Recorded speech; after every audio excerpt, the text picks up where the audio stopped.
क्या आपने कभी किसी मनहूस कैदी की कहानी सुनी है? आज की कहानी एक ऐसे ही कैदी के बारे में है, जिसे सब मनहूस कैदी कहते थे। लेकिन सवाल यह है, क्या वो वाकई मनहूस था या फिर वो मासूम था?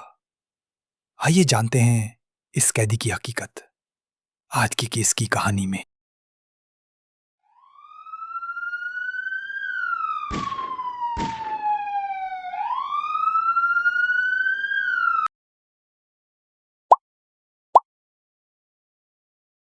इंडिया में एक दिन एक औरत पुलिस स्टेशन जाकर रिपोर्ट दर्ज करवाती कि एक लड़के ने उसके साथ बुरा सलूक किया। पुलिस फौरन कार्रवाई करती है और जिस लड़के को गिरफ्तार करती है वो सिर्फ 16 साल का एक लड़का होता है जिसका नाम विष्णु होता है। जब उससे तफ्तीश होती है तो पता चलता है कि वो एक गरीब खानदान से ताल्लुक रखता है, न कानून का पता, न वकील नाम की किसी चीज के बारे में सुना। पुलिस दौरान तफ्तीश उस पर सख्ती करती है और वो डर के मारे मान लेता है कि हाँ, उसने ही ये काम किया है ताकि मारपीट बंद हो जाए। जब उसने ये बात कबूल की तो अदालत उसे 10 साल कैद की सजा दे देती है। 10 साल तक न कोई उसका हाल पूछता है, न कोई मुलाकात को आता है। जब 10 साल मुकम्मल हो जाते हैं तो भी रिहाई नहीं मिलती। जब वो जेल के अमले को बताता है कि उसको तो सिर्फ 10 साल की सजा मिली थी, तो सब उसे नजरअंदाज करते हैं। दिन गुजरते जाते हैं, फिर महीने और फिर साल। वो मजीद 10 साल तक जेल में रहता है। फिर 20 साल बाद जेल का सुपरिंटेंडेंट तब्दील होता है। नया सुपरिंटेंडेंट जब कैदियों की फाइलें देख रहा होता है तो उसके हाथ विष्णु की फाइल आती है जिसमें लिखा होता है कि सिर्फ 10 साल की सजा थी। वो हैरान होता है कि ये कैदी अभी तक जेल में कैसे है। वो विष्णु को बुलाता है और पूछता है कितने साल की सजा थी। विष्णु कहता है 10 साल। फिर पूछता है कितने साल से जेल में हो। कहता है 20 साल से। सुपरिंटेंडेंट कहता है तो फिर अभी तक क्यों हो यहां। विष्णु जवाब देता है मैंने कई बार बताया पर किसी ने सुना ही नहीं तो मैं खामोश हो गया। जब सुपरिंटेंडेंट फाइल गौर से देखता है तो पता चलता है कि फाइल मुकम्मल ही नहीं है और उसमें कई चीजें गुम हैं। सुपरिंटेंडेंट एक वकील दोस्त को बुलाता है और उसे विष्णु की पूरी कहानी सुनाता है और कहता है कि उसकी मदद करो।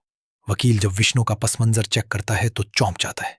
वो फौरन सुपरिंटेंडेंट के पास जाता है और पूछता है क्या विष्णु को पता है कि उसके जेल जाने के बाद उसके घर वालों के साथ क्या हुआ। सुपरिंटेंडेंट कहता है नहीं, उसको कुछ नहीं पता। वकील बताता है कि जब विष्णु जेल गया तो गांव के लोग उसके बाप को ताने देते थे, कहते थे कि तुम्हारे बेटे को शर्म नहीं आई ऐसी हरकत करते हुए। बाप को ये बातें बर्दाश्त नहीं हुई, उसकी तबीयत बिगड़ गई और वो दुनिया से चला गया। बाप के बाद घर की सारी जिम्मेदारी बड़े भाई पर आई। एक तरफ भाई के जेल का गम, दूसरी तरफ बाप की मौत, ऊपर से लोगों की गालियां। इसी दौरान भाई को नौकरी से निकाल दिया गया और किराए के मकान से भी निकाल दिया गया कि हम ऐसे बेगैरत लोगों को नहीं रखेंगे। भाई ये सब बर्दाश्त ना कर सका और उसकी भी तबीयत बिगड़ गई और वो बिस्तर पर पड़ गया। माँ ये सब देख के बर्दाश्त ना कर सकी, उसकी तबीयत भी बिगड़ गई और वो भी दुनिया से रुखसत हो गई। अब घर में सिर्फ छोटा भाई बचा था। जब उसने इतनी सारी मुसीबतें देखी तो उसने अपनी जिंदगी खत्म कर दी। अब हैरत की बात यह थी कि विष्णु को इन सब बातों का कैसे नहीं पता चला। तो पता चला कि जब विष्णु शुरू में जेल गया था तो गुर्बत की वजह से उसके घर वाले कभी मिलने नहीं आ सके। किसी के पास आने जाने के पैसे नहीं थे। अब वकील ये जानने की कोशिश करता है कि विष्णु की फाइल नामुकम्मल क्यों है। जब वकील ने मेडिकल रिपोर्ट देखी तो हैरत ज़दा रह गया। इस रिपोर्ट में लिखा था कि विष्णु ने इस औरत के साथ कुछ नहीं किया था, बल्कि करने वाला कोई और था। यह भी लिखा था कि कोई जबरदस्ती नहीं हुई और जो कुछ हुआ वो बाहमी रजामंदी से था। लेकिन यह रिपोर्ट विष्णु की फाइल में शामिल ही नहीं की गई थी। फिर अदालत से ऑर्डर लेकर उस औरत को गिरफ्तार किया गया। अब वो औरत काफी उम्र रसीदा हो चुकी थी। जब उसे पूछा गया कि तुमने विष्णु के साथ ये सब क्यों किया तो वो दर्द भरी आवाज में कहती है अब 20 साल हो गए, विष्णु मर चुका होगा, अब क्या चाहिए। उन्हें जवाब मिला नहीं, विष्णु जिंदा है, अब 36 साल का हो चुका है और उसकी फाइल मुकम्मल नहीं थी, इसलिए दोबारा तफ्तीश हो रही है। औरत रोते हुए कहती है, मैं सब सच बताती हूं।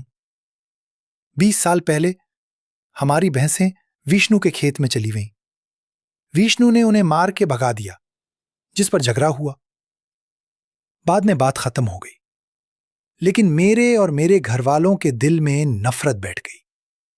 फिर मेरे घर वालों ने मुझसे कहा कि विष्णु पर इल्जाम लगाओ। मैंने अपने बॉयफ्रेंड के साथ ताल्लुक बनाया ताकि इल्जाम विष्णु पर लग सके। यह सुनकर विष्णु को जेल से निकाला गया।